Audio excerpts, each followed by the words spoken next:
Hello, I'm Holly Rader. Today we're going to be talking about internet safety.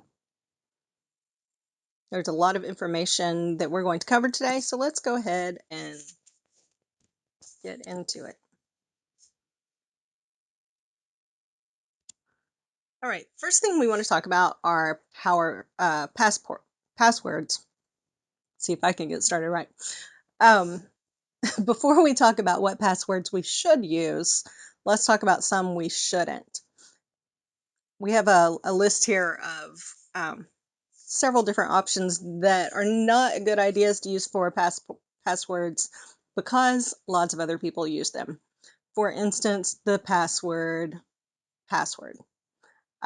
Don't use your name, your spouse's name, your child or pet's name, anniversary or birth dates, your phone number.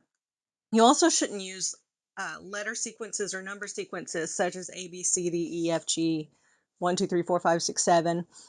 And don't do the flip side of that either, GFEDBCA or 7654321.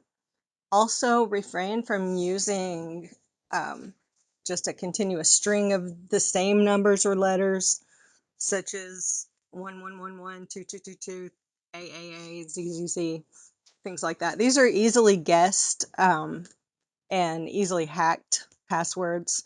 Other common passwords include phrases like "let me in," "football," "I love you," uh, common phrases like that. So, uh, thought, thought this was cute. You know, a lot of people like to use their dog's name. It's something that's easy to remember, but it's also easy to guess. So, what are some things that we should use? There's a joke that's been circulating for a long time that somebody had a really long password: Mickey, Minnie, Pluto, Huey, Louie, Dewey, Donald, Goofy, Sacramento. And somebody asked, why is your password so long? They said, well, it said use 8 characters and a capital. Ba-dum-cha. So, yeah, it's a really goofy. Uh, it's a silly joke. But point is, in creating a password, it should be at least 12 characters long. It can be longer. Should be something that's easy for you to remember, but not obvious. Try not to use very personal information, um, such as what we talked about before on the other site or on the other page: addresses, phone numbers, things like that.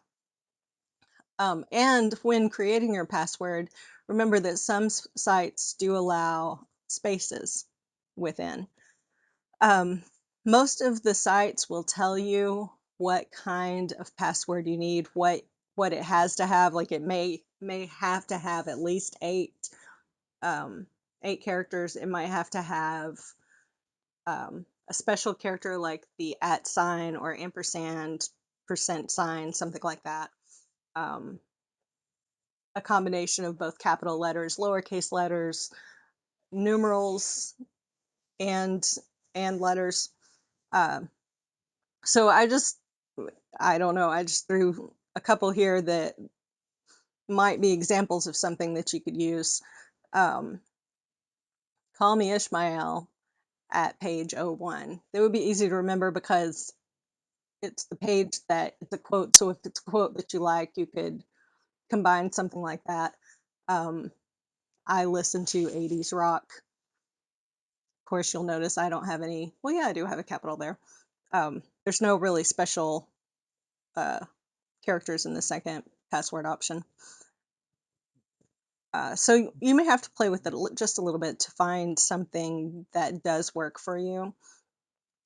I've also heard of taking your favorite song and using the first letter of each word for, during a certain verse or um, the chorus or a favorite poem or something like that. I mean, you can get pretty creative. It seems like it's difficult sometimes to come up with a password you can remember. But if you broaden what types of things, not just a word or a phrase that is familiar to you, but you can take pieces of that. You can also interchange letters for numbers to Like instead of the letter E, you might use the number 3. Instead of the letter O, you could use the numeral 0. Something else that you're going to want to do is create separate passwords for separate accounts. I know this does get confusing, but it will help to keep your accounts secure and to keep you from being hacked. And if someone does figure out a password to one account, then they're not going to have the password for all of your accounts. But then don't store these passwords on a document on your computer. That makes them easily accessible. Again, if someone has hacked into your computer somehow, well, then they have every password right there accessible to them. Make sure that you do have secure access to your accounts. Since passwords can be stolen, adding two-step authentication to accounts provides a second layer of protection. Many online services, including apps and websites, offer free options that can help you protect your information, so that it's actually you looking to get into the account, not someone who has your password. You can go online to lockdownyourlogin.com, and for more information about lockdown your login or for two-step authentication, go to turnon2fa.com. These are just a couple of websites that can help you learn more about keeping your login secure. Let's talk about email a little bit. So the first thing we're going to address is malicious email.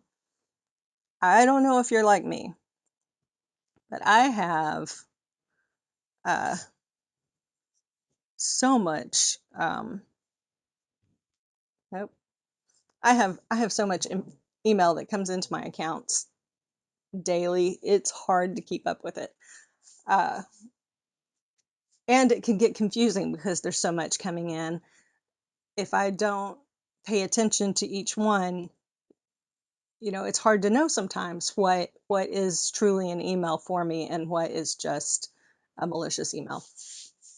It could be a spam or a scam email. So some of these emails, they can look just like a personal email that's to you. It can look like it comes from your financial institution, from e-commerce site, from a government agency, or any other service or business. It could look like it comes from somewhere that you shop often. A lot of times, a malicious email is going to urge you to act quickly. It's going to tell you your account has been compromised, your order can't be fulfilled, or there's some other urgent matter to address, something that you need to take care of right now. You can't wait. See, they're trying to get you to jump and react before you think about it. If you're unsure whether an email request is legitimate, or even just to verify that it is actually from the person that it says it's from, contact the company directly. Using the information provided on an account statement or on the company's official website, on the back of your credit card, somewhere with information that definitely is directly to, if it's local, you can actually stop in their business and check with them. But contact them directly instead of clicking the link on the email. Never use the information in the email to contact them. That's an easy way for them to pretend like they're still, if it is a malicious email, for them to pretend like they are the company they want you to believe they are, instead of trying to get your information. Spam and scams. Spam is the electronic equivalent of junk mail. It's unsolicited, bulk, and usually unwanted email. Ways to reduce spam so that you don't have so much extra mail. And as I said, I get a lot of email. I need to go through these steps myself. Enable filters on your email programs. Most internet service providers or ISPs and email providers offer spam filters. Um, but be careful on the level. Ask somebody if you have questions about how to set it, because you don't want to block emails that you do want, emails from businesses that you need, or personal emails. And then check your junk folder occasionally just to make sure that the filters are working properly, that the true spam is going in there and not emails that you want. There's usually also an option to report spam within your email provider, and you can do that, and that will help your email account kind of learn how, or which emails are definitely going to be spam. Protect your online presence. Consider hiding your email address from online profiles and social networking sites, or only allow certain people to view your personal information, so that that email address isn't just out there for anyone and anything to pull and send or utilize. As far as scammers or scams, these are emails that appear to be from your bank or financial institution, like we talked about before. They generally claim that you have account details that need to be confirmed, for a transaction, or to investigate unusual activity or something. Again, they want you to feel like it's you need to hurry up. They want to rush you into um, making an action, into reacting instead of thinking before you act. Security software scams, and this one can be very surprising for someone. They can send a pop-up message to your device, like your computer, stating that your privacy or security has been compromised. So you may be online somewhere and suddenly a pop-up will come, like a little screen will open on your computer that says, your security has been compromised, click on this, and they'll offer to install a certain piece of software. And they may also offer to do a cleanup for you. Downloads from this pop-up actually will install a virus onto your computer. And so you definitely don't want to do that. Visiting an infected website can also trigger the pop-up box that says your computer is infected. And then a lot of times it will say, call the tech support number, where an agent will take over your computer and pretend to find and clean dozens of viruses. They'll tell you about all the terrible things that are going on in your computer, and how you need to sign up for this security suite that costs hundreds of dollars, but it will keep your computer safe and all of your personal information safe. This is not true. All of the software that so-called agent installs on your computer, most of the time is readily available for free. And that also is another opportunity for them to install some kind of malware or spyware, some kind of virus. Fortunately, this one is easy to avoid. Never click a pop-up box that tells you your computer is infected. Never click it. First, stay safe by downloading Strong Antivirus Security Suite and keep it updated. Should you accidentally stumble upon a pop-up box, exit out and ignore it, then run a virus scan using your own installed software. We'll talk about some of the other things you can do in a few minutes. Some general internet tips, and again, I may mention a couple of these more than once, but they're all good ideas and things that we should keep in our minds as we're going about through the World Wide Web. Some general tips. Don't trust a link sent to you by someone you don't know, and do not click on it. Never trust an email asking for account information or credit card information. If a deal looks too good to be true, then it's probably not true. Never send money to another country, state, or a stranger. And we're going to hit on that one in a few minutes also. Uh, the best scams warn of fraud and offer to help save you from that fraud. If you're concerned your computer, email, or online account's been compromised, reach out to someone you find that is reputable, someone you know, um, someone you research and find that they are who they say they are. Don't trust someone who reaches out to you. So if somebody contacts you and says, something's wrong with your computer, let me fix it, don't trust them. You find someone that you know you can trust to come in and check your devices. If you did not enter the lottery or a sweepstakes, then you did not win the lottery or sweepstakes. Do not believe uh, that if you give a little money to claim your prize, you're going to get back a lot of money. True lottery winners do not need to pay anything up front to claim their winnings, um, with the exception, of course, of buying lotto tickets or something like that. But if someone calls and says, you won this prize, you didn't win a prize. They're going to try to talk you out of some money or information, or there's some kind of scam behind it. We're going to hit these real quick. Use a private home networking when banking.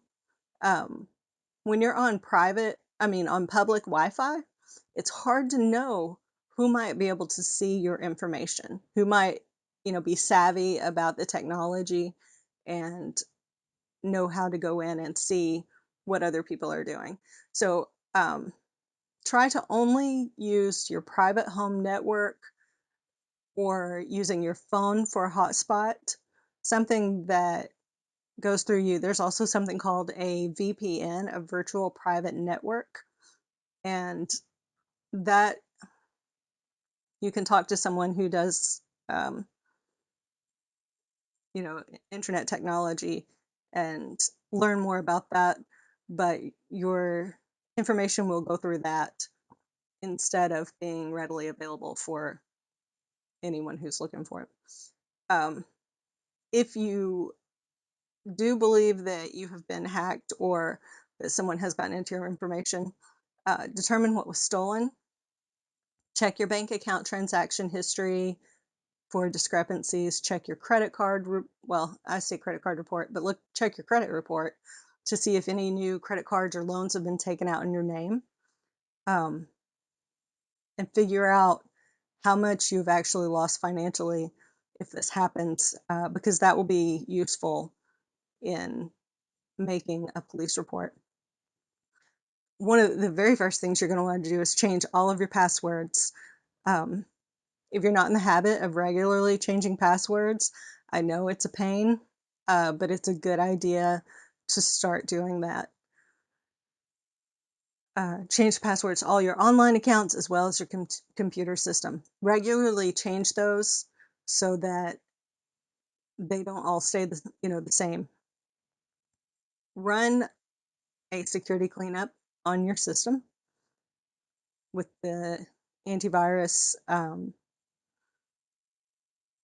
Freeze your accounts if you suspect that you've been compromised, that your bank account has been compromised, or your cards. Contact your bank or financial institution to find out what symptoms they have in place to prevent further loss, and find out what.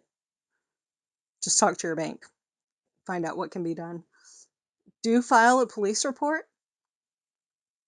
Contact your local law enforcement agency to report the crime.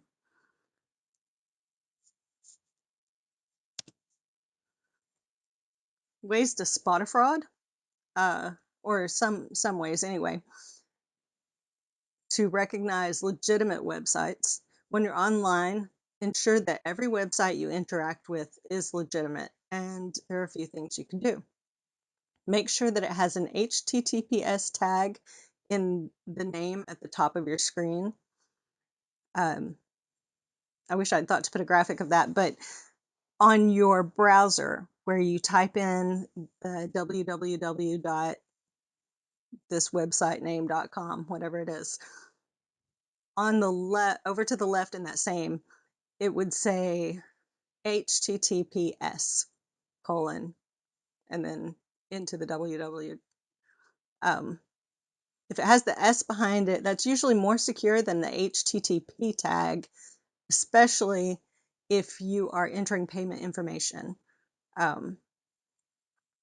So make sure, when you're interacting with a website and using money, using, some kind of private information, make sure it has that S, HTTPS.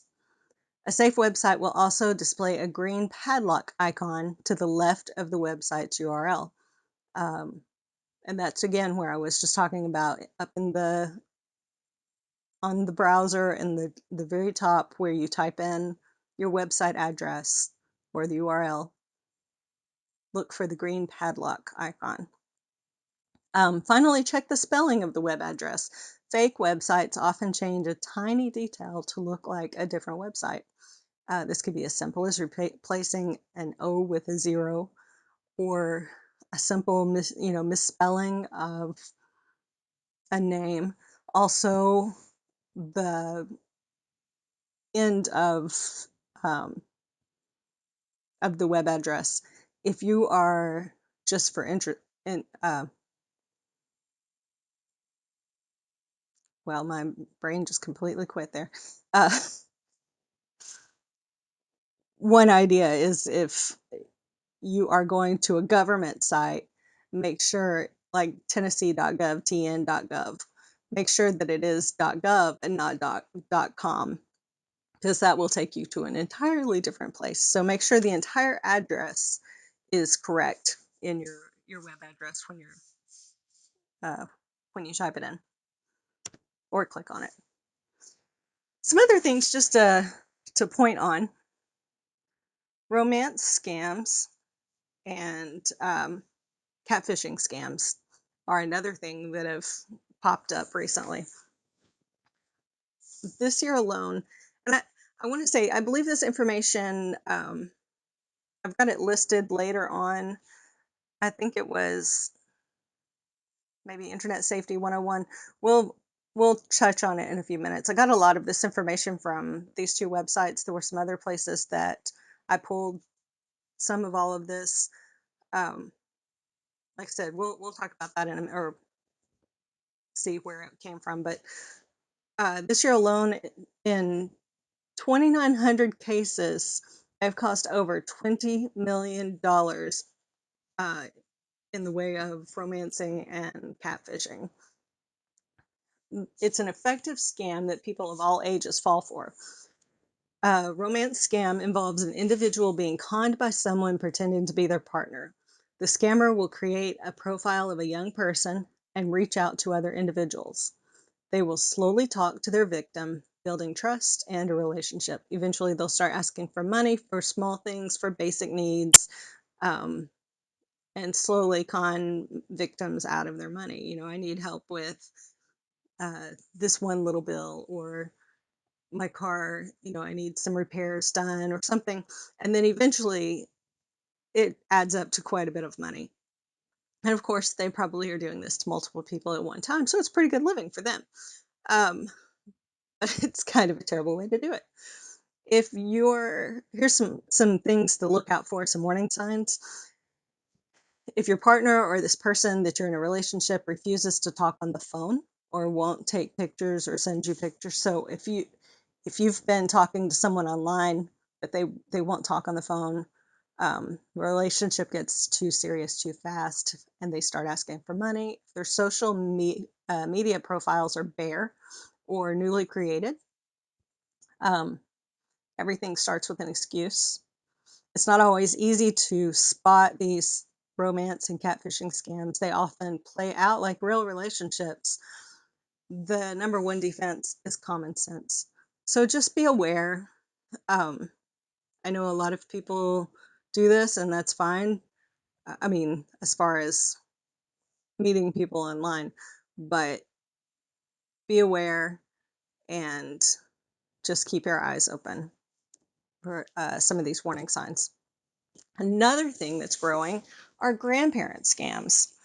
They cost an estimated $328 million each year. This scam specifically targets the elderly. Grandparents will receive a call or text message that's supposedly from their grandchild. In it, they desperately ask for help, saying they're in jail, at the hospital, or trapped somewhere dangerous, and they need money to be able to get home. Um, I knew, actually, I've heard of several of these. One recently, someone got an email from a family member that said they were stranded, they had had car trouble, and just needed, like a couple $100 to get the car fixed so they could get home. And so the person did some researching and called that person's mom, maybe, and it turned out to be a scam. The other person was safe at home, no problems. A scam like this is typically successful because and you think, well, I wouldn't fall for that, but they create a sense of urgency. Again, just like with the email things, it's, you have to act now. I need help now.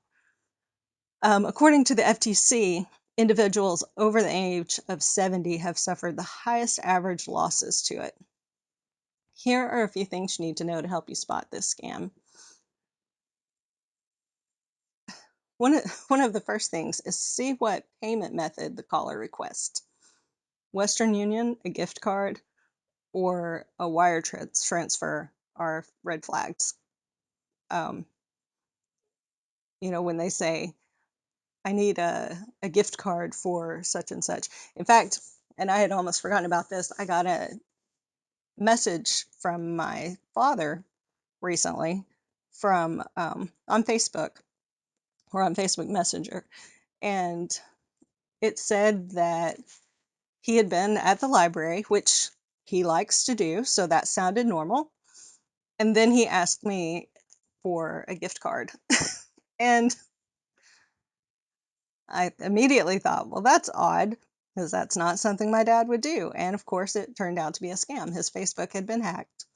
Um, so another thing that you can do if you see some red flags, or even if you don't, just to safeguard yourself, ask an identifying question that only your grandchild would know, or that maybe not only your grandchild, but that your grandchild would know. Ask them a couple of things. See if they can give you the correct answers. If you still are wondering, call their parents, call another family member. Um, but don't fall to that sense of urgency that these scammers use to prey on people. Um,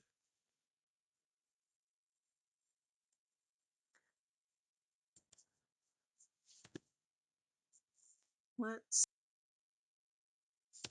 Well, I'm having some technical difficulties. My meeting is trying to end on me.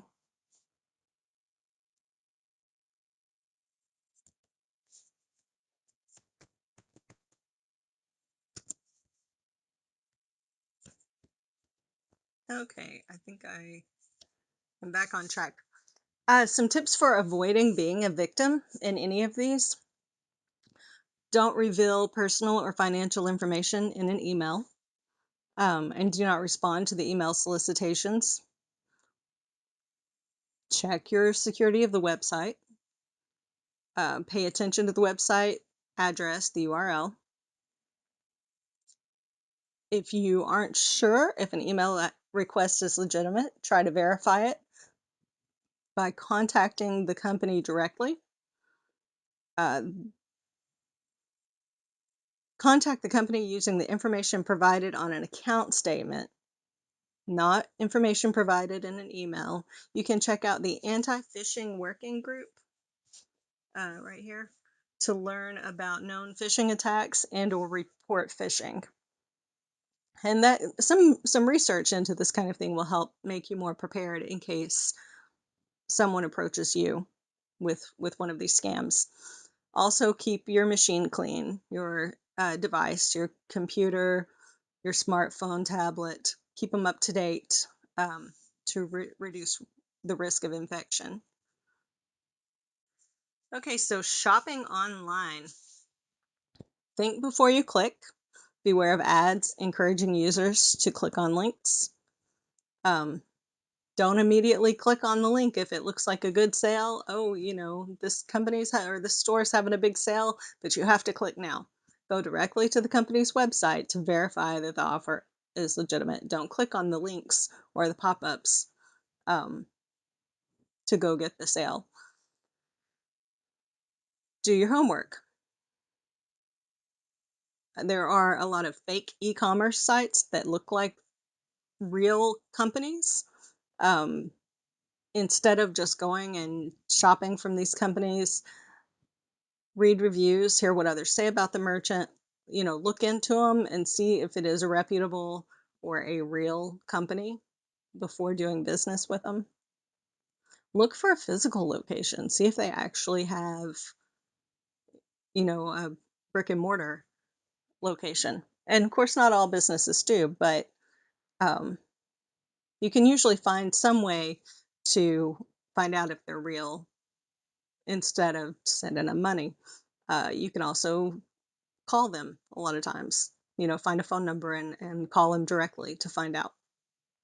Consider your payment options. Using a credit card is better than using a debit card because there are more options, more protections for credit cards if you do have something wrong. Your bank does a lot to protect you through your debit card, but there are lots of options with credit cards also. But uh, in addition to that, you could also use third-party payment services um, like Google Pay or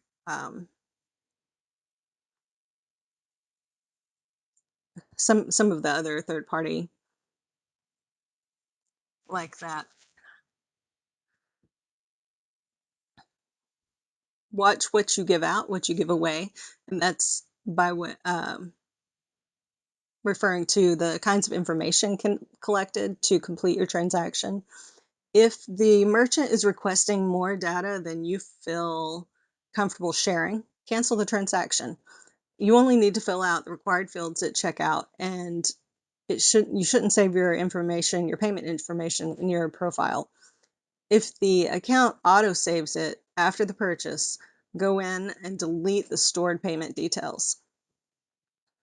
There's, I thought it mentioned here, but you also shouldn't have to include personal information in just making a transaction online. They don't need your birth date. You should never put your social security number in, things like this.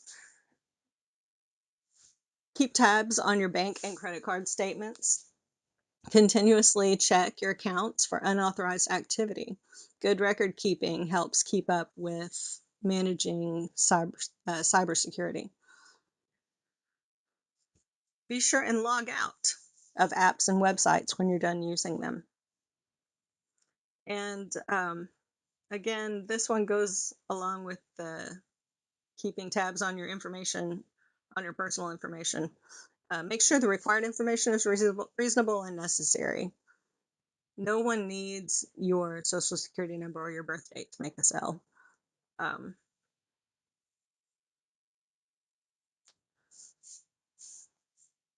Social media.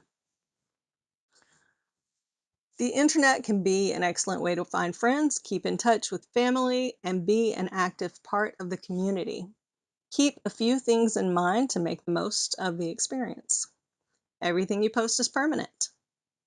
You have the option to delete, but it stays on the servers and it might have been seen and saved by someone else already. Anything that you post, you have to realize that it could be out there forever. Be careful of what information you share. Be sure you know everyone you accept into your social network. Don't just accept friends without knowing that, it is an actual person that you know. Um, and of course, you've probably seen there's a lot of accounts that are hacked, and then you'll get a friend request from someone that you were already friends with. Just do a little research into it and make sure that it is them. It's not a new account that's a hacked account, or find out what's going on there. So a couple of messages back and forth usually can clear that up. It's kind of like we were talking about with the grandparent scams. Ask a question that that person would know uh, the answer to determine if they're your actual friend or not. Um, Use caution when clicking links. Don't let websites scan your email address book. Sometimes then they take all of those email addresses and turn around and use them or sell them, and everyone in your address book could be scammed also. Never give money to someone you've met through social network. Imposter scams cost victims millions of dollars per year, and the victims are routinely groomed by the scammer. The friendship or romance, like we talked about earlier, it could go on for months before the subject of money even comes up, but inevitably that happens. So never send money or agree to accept money on someone's behalf or any other similar situations. If you have questions or you're concerned about it, um, be bold enough to ask someone. Ask um, a family member who might know, or someone at work, or the police department if it seems to be something that is definitely a concern. Um, Safeguard your privacy when sharing photos online. Social media sites such as Facebook, Instagram, Twitter, Pinterest, Snapchat, um, many of those online-based photography-related services, they allow you to publish one or more photos at a time and share them with the public. A good idea is to turn off the location, because that gives you, it tells exactly where you were. Of course, sometimes it's obvious where you were when you took the picture because it's of a restaurant, or it's, of um, a sightseeing area, a tourist location, something like that. But it could be at your house also, and you don't want to just put out for the whole world the pin or the location of, I guess, like the GPS location of your backyard. If you're on a trip and taking amazing photos of landmarks, tourist attractions, you may not want to share these types of photos with the general public. Maybe just certain people. So when you post those, check your privacy on the app or the program that you're using, so that only certain people will see them, or wait until you're home. You don't want just everyone to know that you're out of town. Um, it gives it gives a perfect opportunity. Say last week you shared a photo of your backyard, um, with a location of your backyard, and then this week you sent showed photos of your vacation, and you shared, only 6 more days. Well, that means that someone who's wanting to take advantage of the situation would know that there's 6 more days that your house is empty. So keep things like that in mind when you're sharing information online. Um, Again, this kind of goes into sharing a little further. Don't overshare. A lot of social networking sites uh, target users with quizzes, surveys, things like that are actually scams. These quizzes, and I'm sure you've seen them, they ask invasive questions about private information like health, wealth, assets, income, number of children, family names. Um, while some of these quizzes may not be scams, some of them are, and it's best to exercise caution whenever you're dealing with the internet, and stay away from giving out information or personal information about yourself or your family on the online quiz and surveys. Um, and then some of them look like fun quizzes, uh, or name whatever the combination of your date of birth, your mother's maiden name, and your first dog is your secret pirate name or something like that. Well, you've just given out three of the most common answers to financial websites.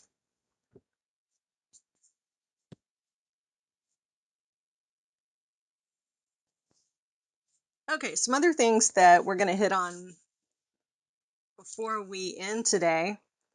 Some things to do to protect your computer against um, some of these issues. You can use a firewall. You can install, and the firewall is um, within your computer programming.